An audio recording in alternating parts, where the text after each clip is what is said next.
Silence in the digital world is almost suspicious. In a place where every meal, moment, and milestone is documented, the quiet ones stand out. They scroll, they observe, they smile at the chaos of constant expression. Yet they rarely add to it.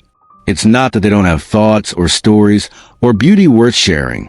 It's that their relationship with attention feels different. They don't crave the echo of validation or the rhythm of likes. Their fulfillment often happens quietly, in private victories, in real conversations, in unposted sunsets. And while some might see their silence as disinterest or insecurity, psychology often sees something deeper.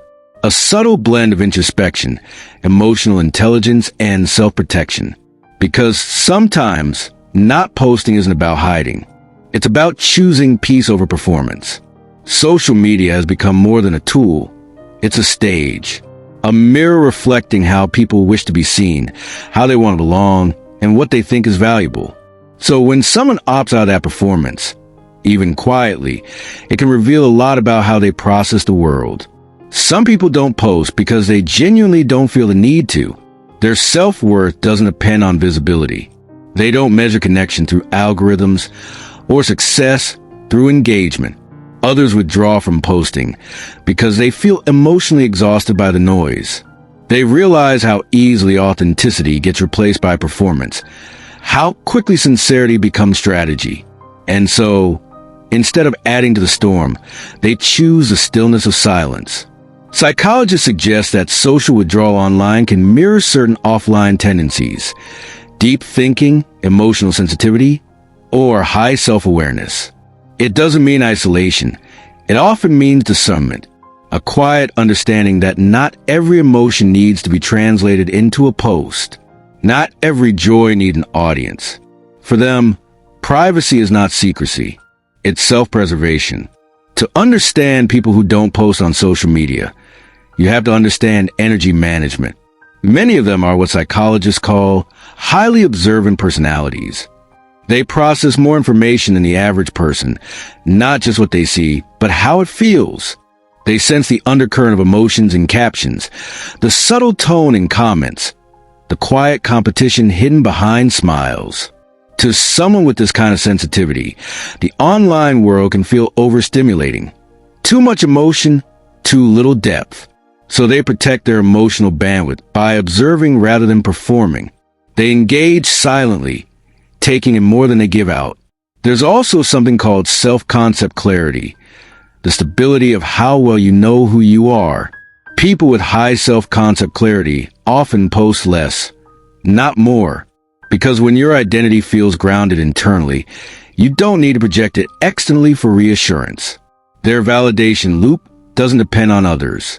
It's internal, built from lived experience, not from feedback. Take someone like this. They see a sunset that moves them deeply. Instead of pulling out a phone, they simply stand there. They don't need proof that it happened or witnesses to their emotion. The experience itself is enough.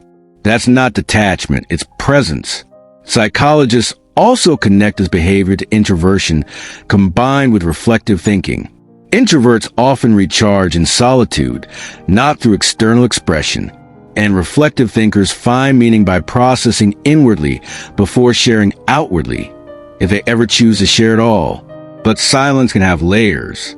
For some, it's a boundary, a quiet rebellion against a culture that equates visibility with worth.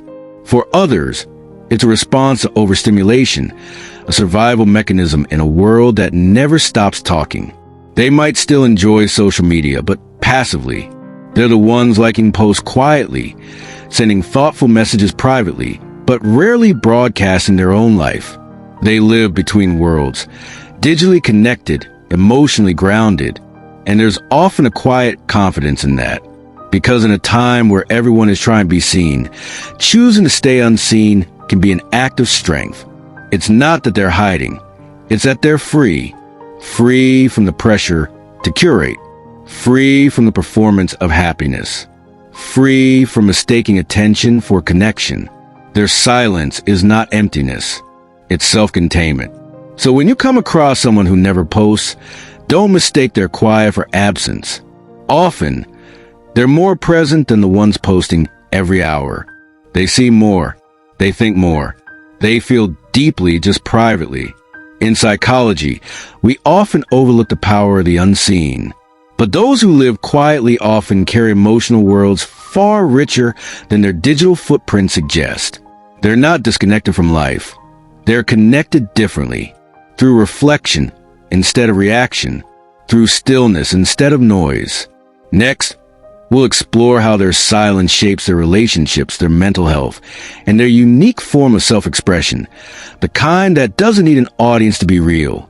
Because sometimes the people who post the least understand the most. There's another side to this silence, one that isn't always peaceful.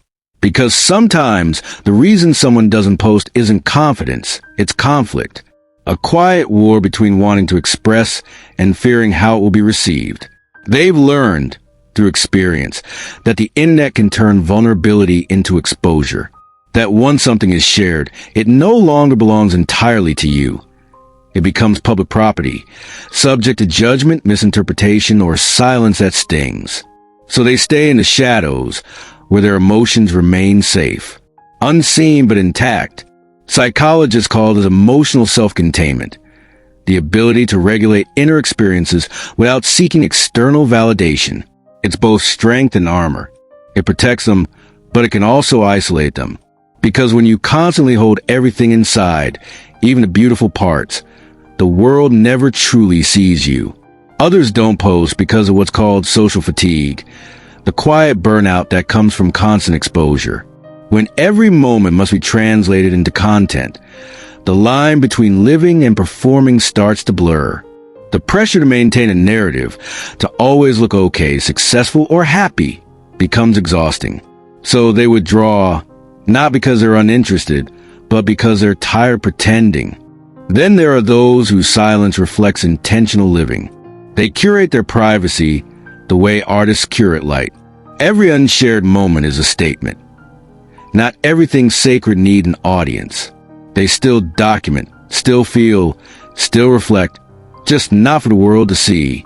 Their memory is their gallery, their heart their archive. And maybe, somewhere within all of this, lies a quiet truth, that the need to share often comes from a need to be seen. And the choice to stay silent sometimes means you've already seen enough. There's a certain kind of peace that comes with not needing to announce your life. When you're no longer measuring your joy through pixels or reactions, you start living in moments instead of memories. You begin to understand that presence is louder than performance. But there's also a tenderness to this kind of solitude, because being unseen can feel both safe and lonely. You can crave invisibility and connection at the same time. It's the paradox of quiet souls, want to belong, but not want to perform to belong. Some find beauty in that duality. They build their worth in silence, trusting that the right people will sense it, not through posts, but through presence. They become the calm in a culture of noise, the grounded ones, the listeners, the ones who find meaning in what's not said. And maybe that's their quiet contribution to the digital world. Balance. A reminder that humanity isn't measured by output, but by depth. That authenticity doesn't always speak. Sometimes it simply is. Their silence whispers something profound. That life is still happening, even when no one's watching. That you can be whole, even when you're unseen. In the end, people who don't post on social media teach us something we've almost forgotten, that the most real moments often leave no trace. That joy can exist without proof. That connection doesn't need a platform to be genuine. Maybe you're one of them, the observer, the quiet one in the background, absorbing more than you reveal. Or maybe you're learning to find comfort in stillness after years of performance. Whichever you are, the invitation is the same. Reclaim your presence from the noise. Let your worth be something you feel, not something you broadcast. And remember, silence doesn't mean absence. Sometimes, it's just the sound of someone finally being at peace. If it's changed how you see people, or how you see yourself, take a moment before you scroll away. reflect, breathe, and if you'd like more conversations like this, you know you can find them here. Subscribe to see more. Sometimes the quietest people have the most to say.